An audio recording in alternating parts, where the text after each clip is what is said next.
Ahlan wa sahlan wa marhaba, ndugu mpenzi mtazamaji na msikilizaji wangu.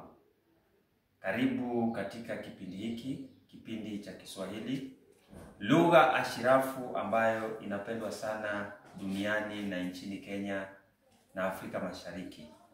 Leo hii tunataka kuchambua na kudadavua tafsiri tofauti ya maneno ambayo hutumika kila wakati watu wanatangamana.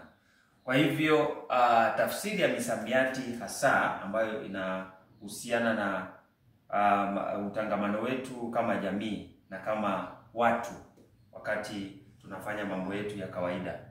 Tafsiri ya kwanza ni neno tutatafsiri kutoka lugha ya Kiingereza kwenda Kiswahili ili msikilizaji wangu na mtazamaji uweze kuelewa kwa kina na kwa utendeti zaidi.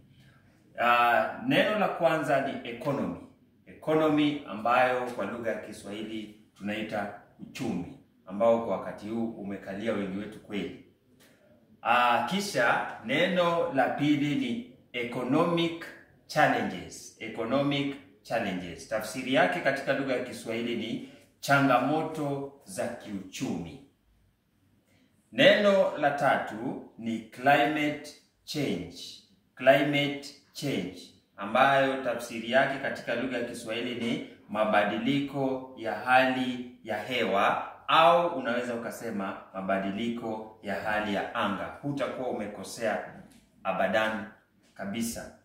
Kisha kuna social problems. Social problems katika tafsiri yake lugha ya Kiswahili ni changamoto za jamii au changamoto za kijamii. Yote sawa. Wakati wote ukisema jamii au useme kijamii, yote inakubalika. Kisha press freedom. Press freedom tafsiri yake ni uhuru wa wanahabari. Uhuru wa wanahabari. Mwisho kabisa tuna land ama mudslides ambayo imeteka kaunti ya Baringo, wale ambao huwa wanatazama runinga na taarifa za habari. Kwa hivyo land au mudslides kwa lugha ya Kiswahili tunaita maporomoko ya ardhi.